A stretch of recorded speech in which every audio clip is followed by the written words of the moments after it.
জান্নাত আল্লাহর পক্ষ থেকে মুমিনদের জন্য এমন একটি নেয়ামত যা কোনো চক্ষু কখনো দেখেনি, কোনো কান কখনো শ্রবণ করেনি, এমনকি কোনো মানুষের পক্ষে কল্পনা করাও সম্ভব হবে না।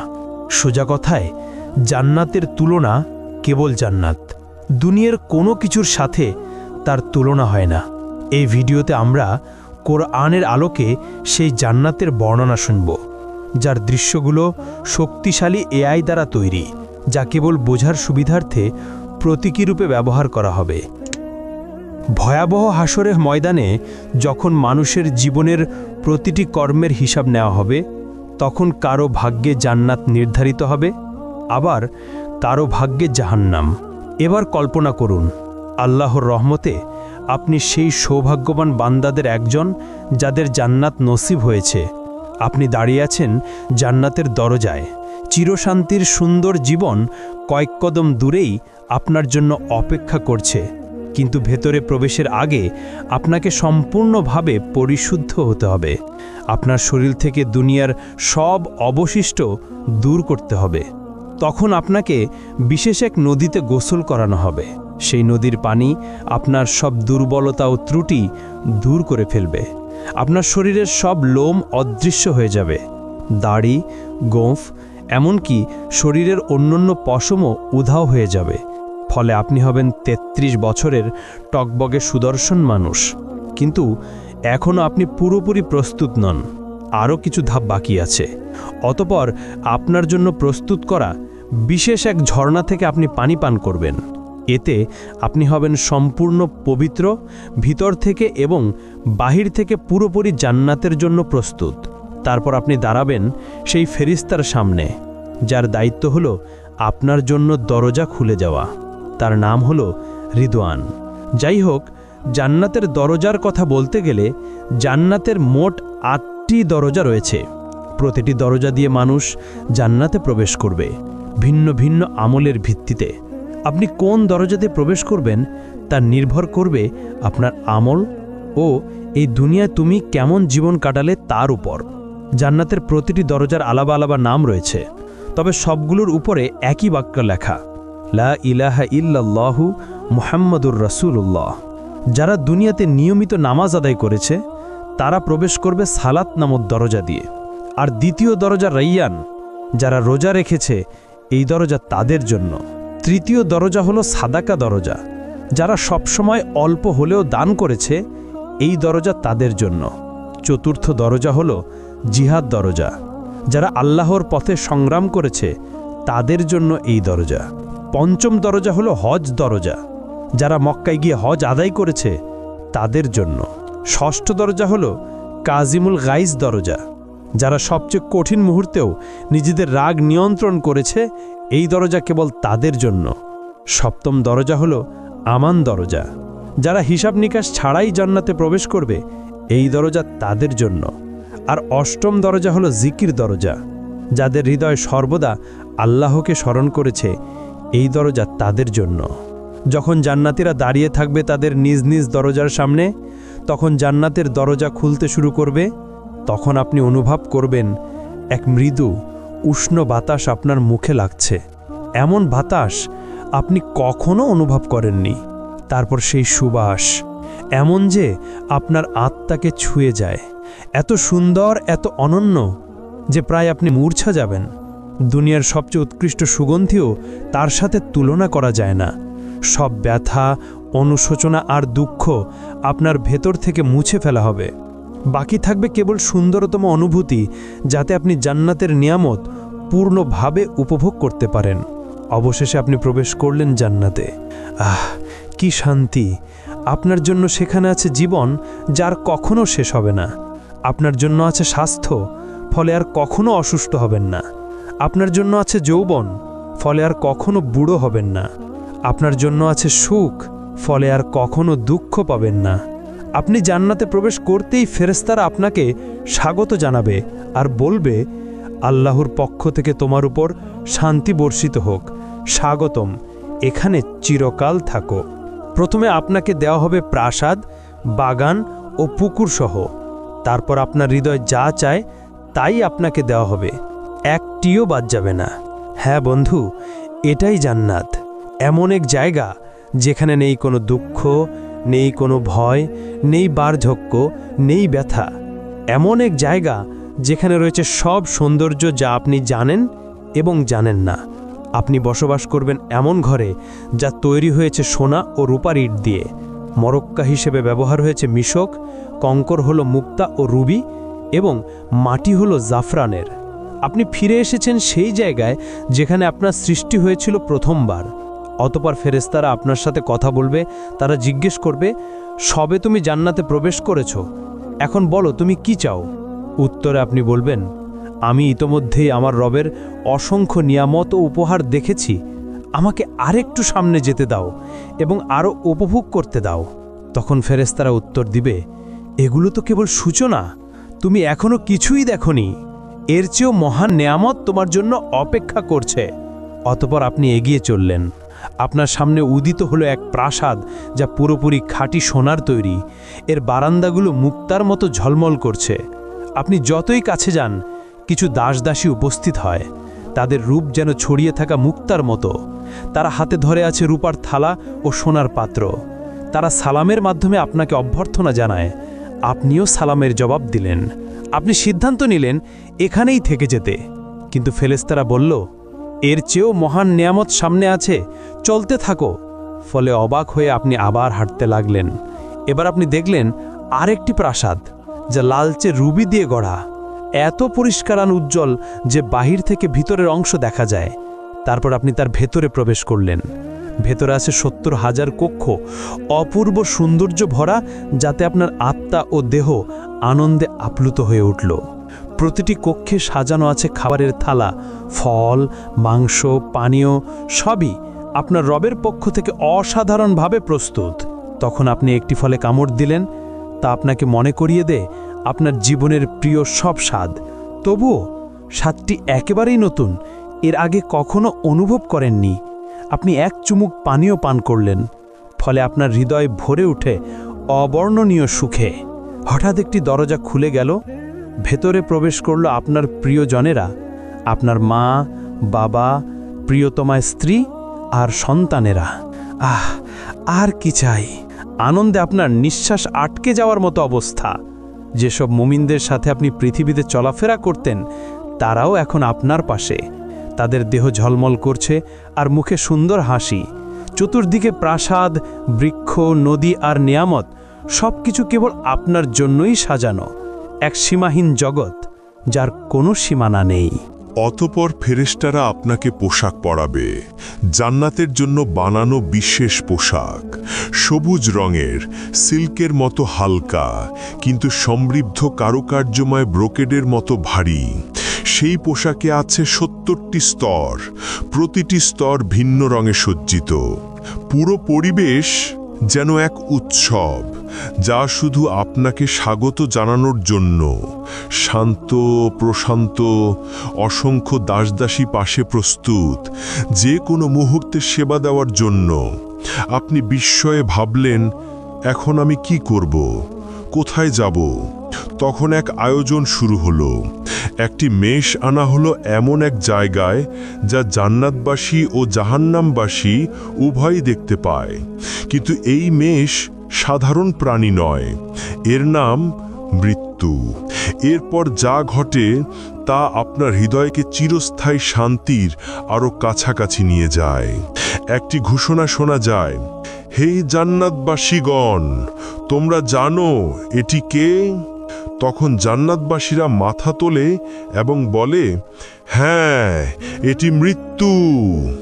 অতঃপর আবার ঘোষণা হয়, হে জাহান্নামবাসীগণ, তোমরা জানো এটি কে? তখন জাহান্নামবাসীরাও মাথা তোলে এবং বলে, হ্যাঁ, এটি মৃত্যু। এরপর একজন ফেরেশতা সেই মেষকে কোরবানি করল, ফলে মৃত্যুর মৃত্যু হলো। এবং ঘোষণা দেওয়া হলো, হে জান্নাতবাসীগণ, তোমরা এখনো চিরকাল বাঁচবে, তোমাদের আর মৃত্যু নেই। হে জাহান্নামবাসীগণ, তোমরাও চিরকাল থাকবে, তোমাদের জন্য আর মৃত্যু নেই। হ্যাঁ বন্ধু, এখন আর মৃত্যু নেই। আপনি আর কখনো অসুস্থ হবেন না। আপনি চিরকাল বাঁচবেন। আপনার আর মৃত্যু নেই। জান্নাতবাসীদের জন্য এটাই হলো চিরন্তন আনন্দ, শান্তি ও নিয়ামতের সময়। যদি আপনি এই জীবনে বিবাহিত হন এবং উভয়ই জান্নাতে প্রবেশ করেন, তাহলে আপনাদের বন্ধন আবার ফিরিয়ে দেওয়া হবে। কিন্তু এবার আর কখনো আলাদা হতে হবে না। যেই স্বামী বা স্ত্রী জান্নাতে উচ্চ মর্যাদা পাবে, অন্যজনকেও সেই স্তরে তুলে দেওয়া হবে। সেখানে থাকবে না কোনো ঝগড়া, না হৃদয় ভাঙা, না বিশ্বাসঘাতকতা। থাকবে শুধু খাঁটি ভালোবাসা, যা প্রতি মুহূর্তে আরও গভীর হবে। স্ত্রী ও স্বামী সময়ের সাথে আরও সুন্দর হয়ে উঠবে। একজন বাইরে থেকে ফিরে এলে অন্যজন তাকে দেখবে আগের চেয়েও সুন্দর রূপে, এবং উভয় একই কথা বলবে, তুমি আগের চেয়ে আরও সুন্দর লাগছো।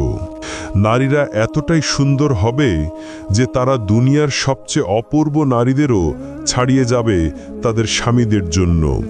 কিন্তু যদি আপনি বিবাহিত না হন বা স্বামীর সাথে কখনো শান্তি না পান, তাহলে আল্লাহ আপনাকে দিবেন তার থেকেও উত্তম সঙ্গী, যিনি শুধু আপনার জন্য সৃষ্ট, এতটাই সুন্দর যা আপনি কখনো কল্পনাও করেননি। আপনি যখন তার চোখের দিকে তাকাবেন, আপনার হৃদয় মনে করবে এই মুহূর্তের জন্যেই সে সৃষ্ট। আপনি তার হাত ধরবেন এবং একসাথে হাঁটবেন চিরন্তন জীবনে স্বামী স্ত্রী হয়ে।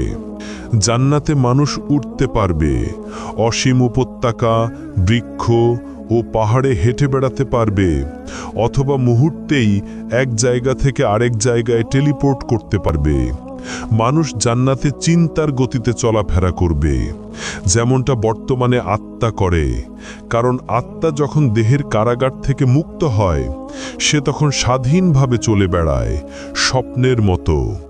আপনি দুনিয়াতে চোখ বন্ধ করলে হয়তো লন্ডন দেখেন, পরের মুহূর্তেই টোকিও বা ইস্তানবুলে পৌঁছে যান। কিন্তু জান্নাতে এই স্বপ্নের মতো অভিজ্ঞতাই হবে বাস্তব। হ্যাঁ, জান্নাতবাসীরা পাখির মতো উড়বে।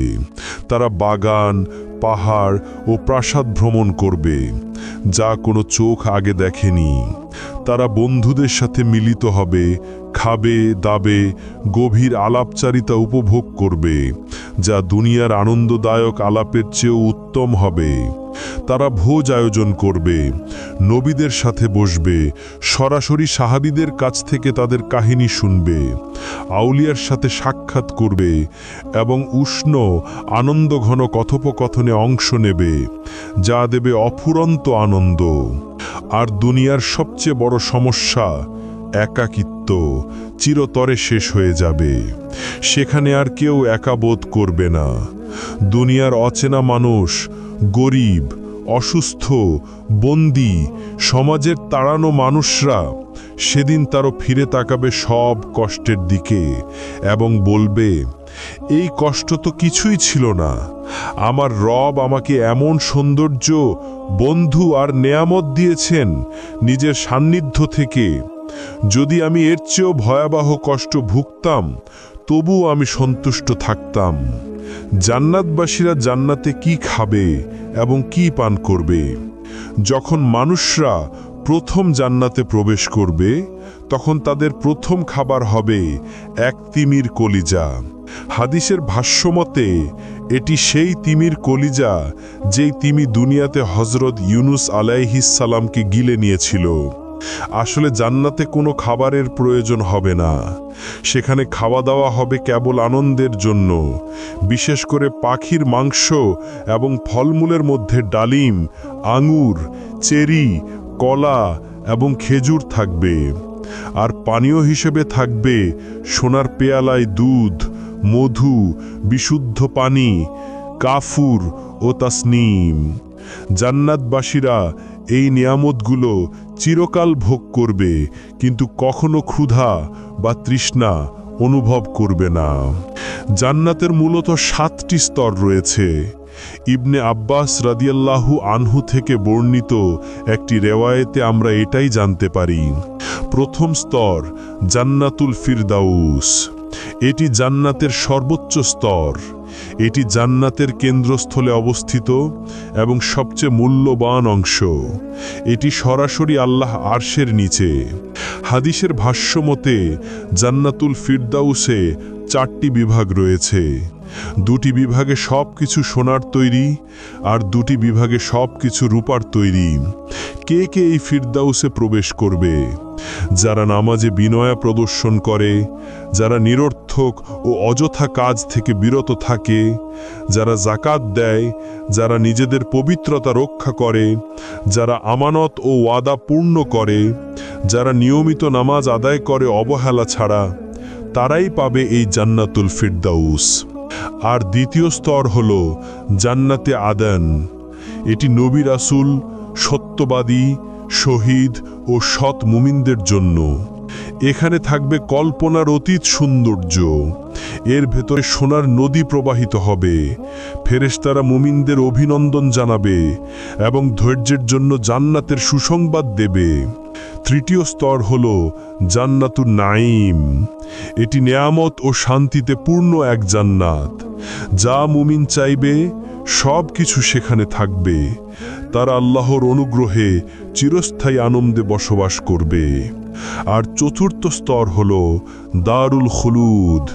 বিশ্বাসীদের জন্য চিরন্তন সুখের আবাস। এখানে কোনো ভয় বা দুঃখ থাকবে না। অসংখ্য নেয়ামতে পরিপূর্ণ হবে এর অধিবাসীরা। পঞ্চম স্তর হল জান্নাতুল মাওয়া। বিশেষভাবে শহীদদের জন্য প্রস্তুতকৃত জান্নাত এটি। তারা সেখানে আল্লাহর অফুরন্ত নেয়ামত উপভোগ করবে এবং চিরন্তন সুখে থাকবে। আর ষষ্ঠ স্তর হল দারুস সালাম। বিশ্বাসীদের জন্য চিরন্তন শান্তি ও নিরাপত্তার জান্নাত, যেখানে থাকবে না কোনো ভয়, দুঃখ কিংবা কোনো মন্দ কিছু। সপ্তম স্তর হল ইল্লিয়ুন, উচ্চ ও মহান স্থান, যেখানে আল্লাহর নিকটবর্তী ফেরেশতারা এবং সৎ মুমিনরা অবস্থান করবে। তাদের মুখমণ্ডল থেকে নির্গত আলো সমস্ত জান্নাতকে আলোকিত করে তুলবে। এমনকি জান্নাতের সেই স্তরও আলোকিত হবে যা সবচেয়ে দুর্বল মুসলিমকে দেওয়া হবে। তা হবে 10টি বিশ্বের সমান বিশাল। আর যখন জান্নাতীরা জান্নাতের উঁচু স্তরে থাকা প্রাসাদগুলোর দিকে তাকাবে, তাদের দূরত্ব এতটাই বিশাল হবে যে তারা সেগুলোকে তারার মতো দেখবে। যেমন আমরা এই দুনিয়ার আকাশে দূর থেকে তারাগুলো দেখি। তারা ধীরে ধীরে অভ্যস্ত হয়ে যাবে জান্নাতের জীবনের সাথে। চারপাশে থাকবে অমর যুবক খিদমতগাররা, যারা সবসময় তাদের সেবায় প্রস্তুত। তাদের আনন্দ দেওয়ার জন্য এবং সেবা করার জন্য আল্লাহ হুরগণকে সৃষ্টি করেছেন। তারা এতটাই পবিত্র যে কোনো মানুষ বা জিন তাদের স্পর্শ করেনি আগে। তারা এতটাই বিশেষ যে যদি তাদের মধ্যে একজনও এই দুনিয়ার কোনো সাগরে থুথু ফেলত, তাহলে দুনিয়ার সব সমুদ্র ও সাগর তাৎক্ষণিকভাবে নোনতা থেকে মিষ্টি পানিতে রূপান্তরিত হতো। জান্নাতে কেউ কখনো কোনো কিছুতে অসন্তুষ্ট হবে না এবং সেখানে হিংসা থাকবে না। জান্নাতের প্রাকৃতিক সৌন্দর্য এই দুনিয়ার যে কোনো কিছুর চেয়েও বহুগুণ শ্রেষ্ঠ। সেখানে অসংখ্য গাছ থাকবে, কিন্তু একটি গাছ বিশেষভাবে আলাদা, তা হলো তুবা গাছ। এর আকার বর্ণনাতীত। যদি একজন অশ্বারোহী দ্রুত গতিতে দৌড়াতো, তবু এর কাণ্ড অতিক্রম করতে 100 বছর লেগে যেত।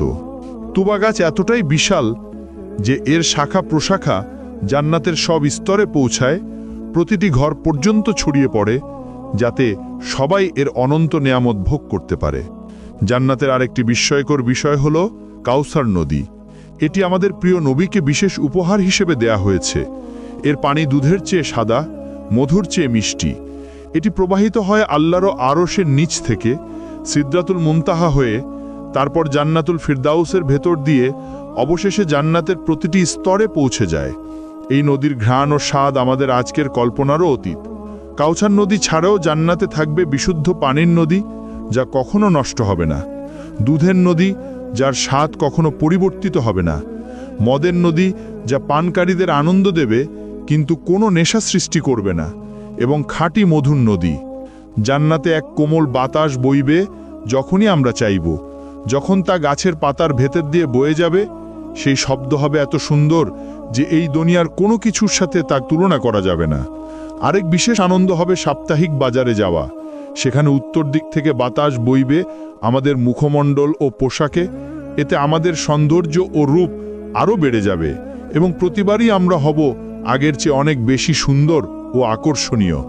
জান্নাতের সবচেয়ে সুন্দর দিকগুলোর একটি হলো আমরা দুনিয়ার জীবনকে স্মরণ করব এবং আমাদের প্রিয়জনদের সাথে সময় কাটাবো যারা জান্নাতের উপযুক্ত হয়েছে। আমরা একসাথে বসবো, আলাপ করব, একে অপরের জন্য যে দুনিয়ার অভাব বোধ ছিল তা মিটিয়ে নেব। কিন্তু এত সব বিস্ময়ের পরও এগুলো জান্নাতের কেবল অল্প অংশ। আসলেই কত চমৎকার শোনায় আর হৃদয়ে কত সুন্দর অনুভূত হয়। তবে এখন আসি সেই সর্বোত্তম বিষয়টিতে যা জান্নাতকে সত্যি জান্নাত বানায়। এ পর্যন্ত যা বলা হলো, না প্রাসাদ, না নদী, না অফুরন্ত নেয়ামত, কোনোটিই এর সাথে তুলনীয় নয়। সবচেয়ে বড় উপহার হলো আল্লাহর মুখমণ্ডল দর্শন। জান্নাতে সেই দিনে, যা দুনিয়ার শুক্রবারের সমতুল্য, আল্লাহ জান্নাতবাসীদের নিজের উপস্থিতিতে স্বাগত জানাবেন। প্রিয় বন্ধু, জান্নাত সহজ কোনো পুরস্কার নয়। এটি প্রতিশ্রুত কেবল তাদের জন্য যারা আল্লাহর দিকে ফিরে আসে, হারাম থেকে বেঁচে থাকে, ইবাদতে অটল থাকে এবং সুন্দর চরিত্র নিয়ে জীবনযাপন করে। তাই আসুন আমরা মুমিনরা শক্তিশালী হই এবং আমরা একে অন্যের জন্য দোয়া করি।